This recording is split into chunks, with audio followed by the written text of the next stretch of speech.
Stuff right there. Whoa! On the dot. On time for the first time maybe in After Drill history. Mm-hmm. Appreciate you guys all being here on time as well. Punctuality, not a staple of Dugan life. Hello, everyone. What's up? Beef here. Drew. After Drill. Yeah. Always brought to you by our friends at the UPS store in Ponte Vedra Beach. That's right. Located at 830 A1A North in Tournament Plaza. Locally owned and operated by our friends the Duncans, serving the community for the last 25 years. All your printing needs, whether it be business cards, yard signs, planners, brochures, you name it, they got you over there at the UPS store in Ponte Vedra Beach, Florida. You can reach them at 904-285-2345. That's 904-285-2345. And before we get started, if there's any of you tech-savvy people out there, what is going on with my phone? It does this, then it goes black, and then it goes back to Apple, and then it goes black again. I don't know what's happening. I'm going to say this, Drew. There it goes.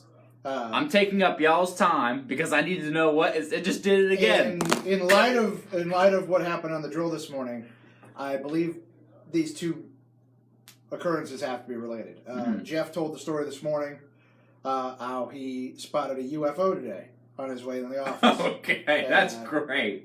That's great. I feel like, Jeff spots a UFO, and then the same morning you're telling me your phone is going berserk. The screen won't stop shutting off and turning black. I mean, I'm not touching it. I don't it's over see how here the two back. things can't be connected. Somehow, something is awry. You give me two dots, I will connect them. Yep. Any way, shape, or form, and that's where we're fair. at here. Yep. Drew's phone is malfunctioning because of aliens. Yeah. Speaking of Drew's phone not working, one guy whose phone wasn't working yesterday, and maybe in the eyes of his attorney, he'd rather his phone be acting like Drew's. Sure. Zach Smith yesterday decided he was just going to tweet through it. Yeah. It was, ooh. I got the update. I'll be honest. I didn't even look at it because I was like, this guy. I just saw the little bullet points of what he was supposedly saying, and I was like, oh, pass. It wasn't good. It wasn't good. Regardless of where you stand on the whole Zach Smith, Urban Meyer, Ohio State situation. Really know where you would stand, Right, but... but yeah. The guy's obviously dealing with some stuff, and I would imagine if I'm Zach Smith's attorney, I'm not thrilled that he's on Twitter lashing out at everyone and anyone. It wasn't a good look for Zach Smith. You're making it pretty difficult to do anything for you, Zach, is basically probably what he's saying. You're painting me into a corner, Zach. You're a hard guy to defend right now. Just think about that. You're a tough guy to defend. It was like OJ, and now it's you right underneath. It was not good. It was not a good look.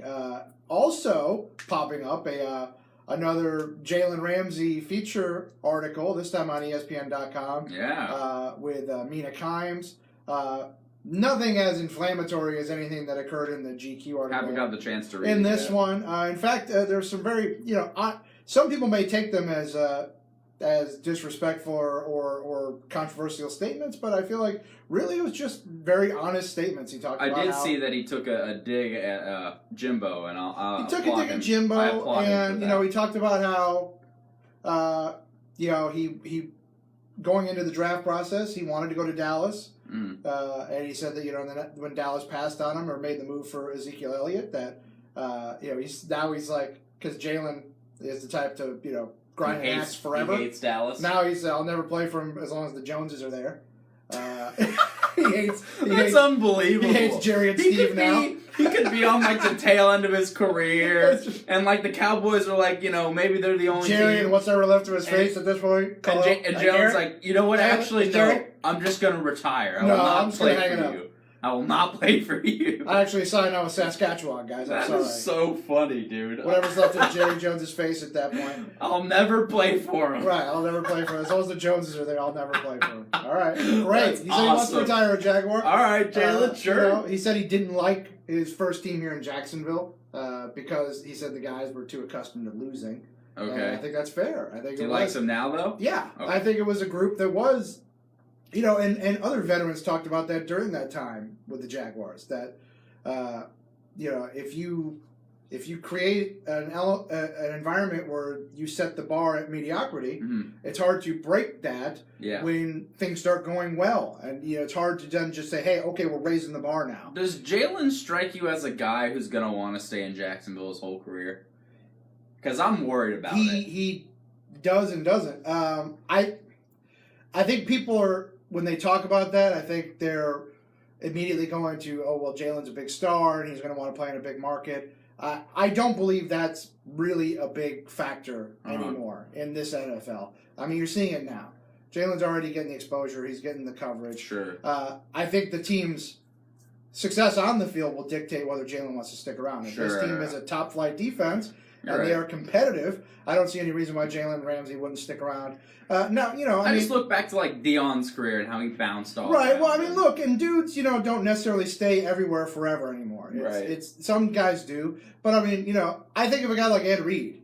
Ed Reed, you think of as a lifelong Baltimore Raven. Well, sure. He didn't finish his career. If you're in the Jags front office, though, I mean, you're locking Jalen Ramsey up for. You're trying to. I mean, I would. It's not now, but probably next offseason, I assume, is probably when Ramsey's about to be like, okay, try time. I don't think Jalen. KC says I don't think Jalen was wrong on that. Talk about changing the culture in the locker room. It took a lot, and think about it. Remember when Jalen's rookie year, he came from a very successful run at FSU, and he wasn't accustomed to losing, and none of those guys were accustomed to losing, but they grew accustomed to losing, and I'm never going to be mad at a guy for saying he doesn't like losing. Right, and that was the thing. It's I don't think it was meant to be insulting towards the guys that were on that team. I think it was just Jalen was being pretty real about it. That was a team that had acquiesced to being bad, and any modicum of success would be good enough, right? Because you hadn't tasted it for so long, and and he comes in saying, "No, man, the brass ring should be the goal every single year. You should want to go get it, go get the biscuit every single year, and if you don't get it, then you're disappointed. Don't ever accept that you're not in the mix, even if you're not really in the mix." But here's how I look at it with Jalen. If you get the 4 out of his, was it a 4 or 5 year for his rookie? Was it 5?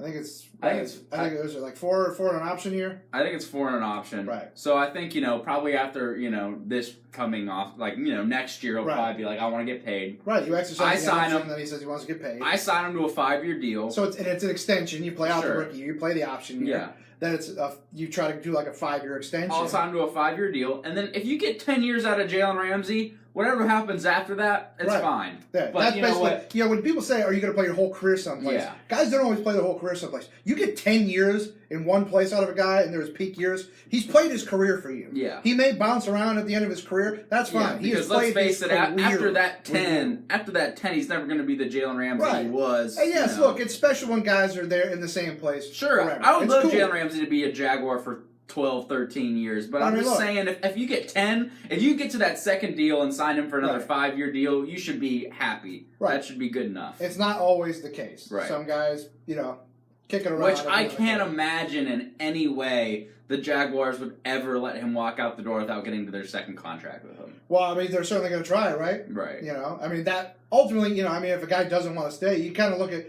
the Allen Robinson situation. It was clear Allen Robinson didn't want to be here. Yeah, well, it was also clear the Jags didn't want to franchise tag him. Right, so it became a situation where he didn't want to be here. They weren't crazy about paying him that much money. It didn't work out. If a guy doesn't want to be someplace, he doesn't want to be someplace. I'd franchise tag him if I had to. I don't get the impression from Jalen Ramsey that he does not like being here and being on this team. Sure. I think he's enjoying himself. He's building a huge house right now. It's he's. Oh, is he? I think he's very happy. That's good. I think he's very happy. I think, and again, the competitiveness of the team will dictate how happy he is. Where's his daughter and his girl live? Do you know? Any idea? No. No idea? No. I've been trying to stalk him with a drone. It's Golden Tate's sister, yes. I think. Well, that's what was so funny about the GQ thing with the trash talk between those two, is that's like a family trash talk, and they were going after it, man. Mm-hmm. They were getting after each other. Golden Tate, by the way, one of my selections in one of my fantasy teams. I'm so sorry. Shout out Golden Tate. Please do something this year. Thanks. Jags play tonight. Preseason finale. Thank God. Don't expect to see no one's gonna anybody of consequence tonight, as is the case all around the NFL. It'll be 16 teams tonight, or 16 games. Every team will be playing. You look at, too, it's we were talking about this on the drill this morning. The fourth preseason game not only has now everybody's followed the trend of everybody plays on Thursday night, but now nobody travels either.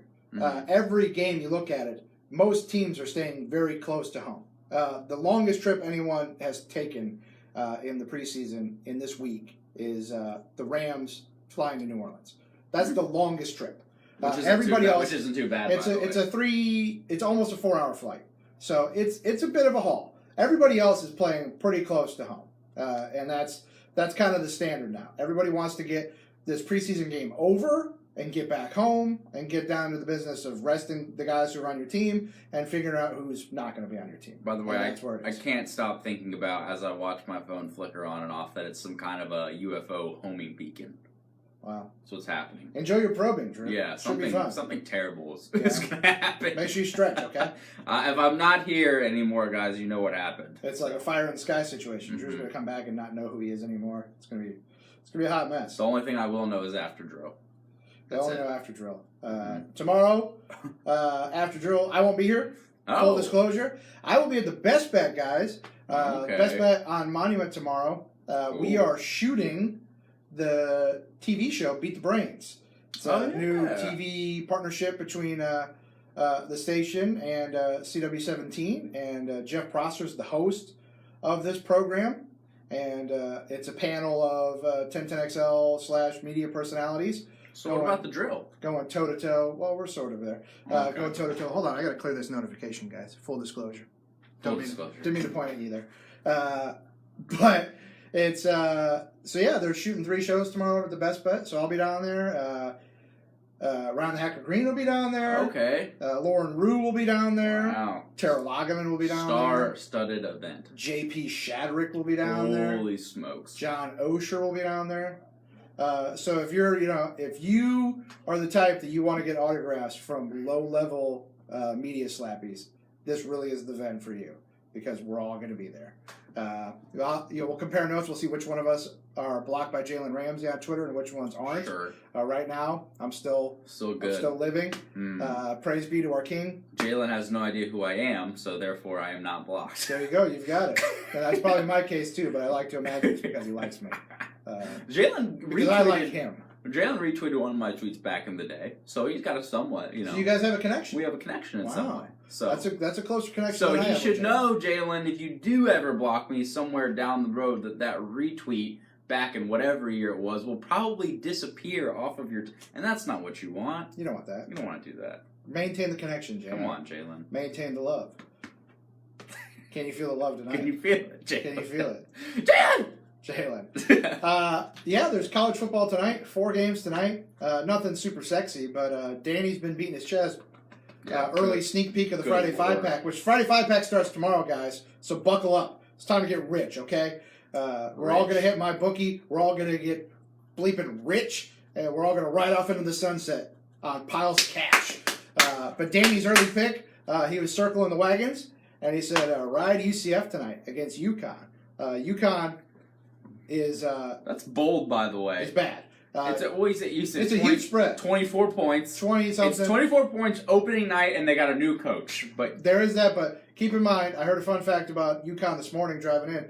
UConn starting 6 freshmen on defense. Oh, dear. So maybe it's... So according to Danny Hicken, ride the Knights. Ride the reigning national champs to glory tonight in the Friday 5-pack. Again, results may vary. I just feel like there's other games I'd rather put my money on. But who knows? Looking at the games tonight, there's not any super sexy games. Right. The closest spread-wise is it's Purdue and Northwestern. Oh. I think are playing. It's a good thing. I think it's Purdue Northwestern. Good game. One of the books, I think it was the Win, had it as a pick'em. So it's going to be a clash of the middle of the road Big Ten teams. All right. Purdue and Northwestern. Very nice. Don't miss it. It's on ESPN if you want to watch it. Get in there. And on that note, we'll bid you a fond farewell. I don't want to talk to Drew anymore because his Mets beat my Cubs yesterday, and I'm very angry about it. Well, you won the first game technically. We did win the first game. It took about 3 minutes, but we won the first game. And Dan reminded me, and it's a truism that if there ever had been one, when you don't play Murph, you suffer the consequences. It's fair. And Murph got a day to rest, and apparently the offense took the day off with him. We'll see you guys tomorrow morning for another edition of After Drill, or at least Drew will, or maybe nobody will. I don't know. But somebody will see you at some point tomorrow. We love you. Bye.